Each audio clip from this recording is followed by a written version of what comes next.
the fresh picked herb, again, is so different than the old, the supermarket stuff. So I really like, to pick something you like. Don't pick something you don't like, and and pick something that magnifies the difference between, your personal garden versus what's in the supermarket. And don't start out with something that's hard. Start out with something that's easy.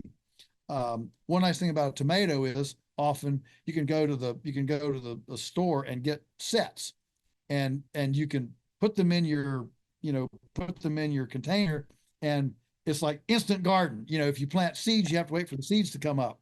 And so there's tomatoes and peppers, squash, those kind of things. You can often get well, and even cabbage or broccoli, those kinds of things. I wouldn't start with cauliflower. I know a lot of people love cauliflower, but cabbage, broccoli, cauliflower, those are all a lot more difficult to grow, a lot more prone to bugs. Whereas things like tomato, lettuce, pepper, they're pretty, they're pretty hardy. And so, so start with something simple. Start with your container, and then um, think about how you're going to cover that soil. So if you've got something in there like sets, you can actually cover it with some newspaper or something.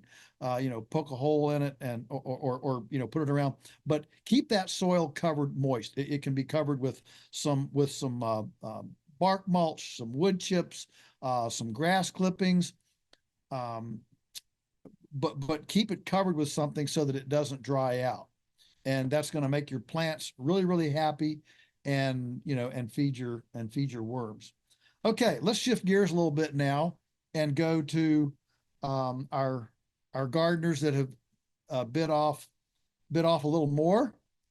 And I'll just make my pitch here for beds that are like 4 feet by 8 feet. The beauty of this is that a 4 foot by 8 foot bed is not overwhelming.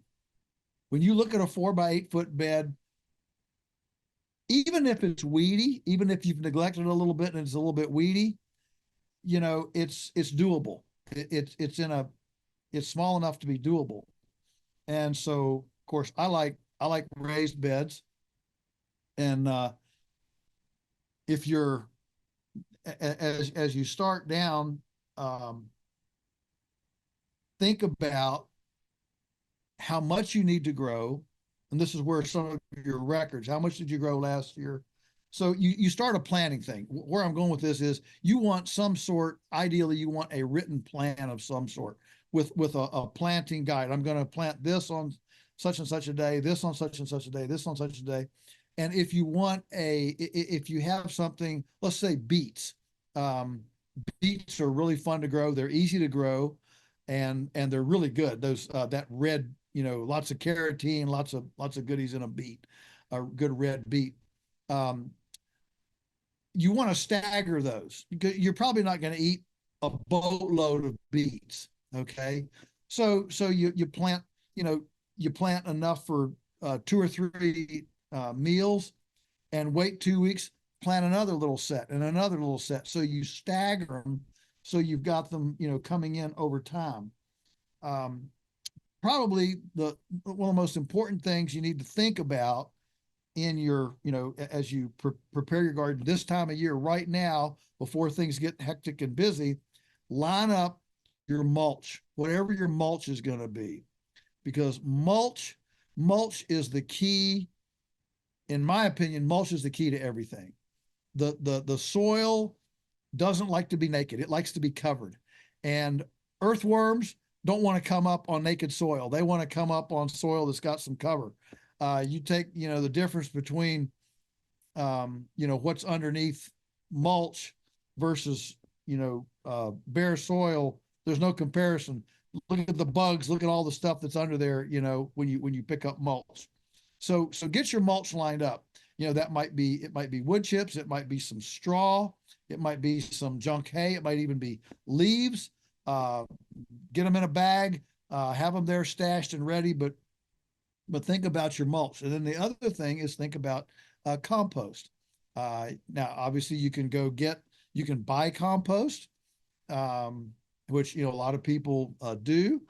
But if you don't want to do that, you want to make your own, make your little compost beds out there, and maybe you have a farm friend that'll give you a little bit of manure and some junk hay. You can have fun. I mean, this is a real visceral thing too. Is just mixing and watching the magic of these worms come in and the decomposition, and you put it in this 4 foot deep pile, and in 2 months it's 2 feet. It's pretty amazing to watch that, but it's extremely concentrated. And so whether you buy compost or you buy grow soil or you build your compost, you've got to think about your fertility. What's going to be the fertility engine? And number two, what's going to be the covering? The fertility and the covering. Those are the two things that you got to think about with soil. And then plan your planting times. When are you gonna plant things? And obviously there's a whole sequence there. You can plant peas while it's frosty. Lettuce can certainly be planted in the frost. So think about what you can plant in the frost and start. And then how much do you want to plant? In general, it's better to plant a little bit of several things than it is just a lot of one thing. It's a lot more interesting that way, and that'll keep things exciting. Thank you for joining us on Beyond Labels. Our mission with this podcast is to make it accessible to everyone. But we are behind a paywall because the issues we discuss are often subject to censorship. We've run into that, and so we have an extremely modest paywall to let us have the freedom to discuss the kind of issues we want to discuss in the way we want to discuss them. And you can become a member and enjoy all this content by clicking on the description box below. We look forward to having you join our family.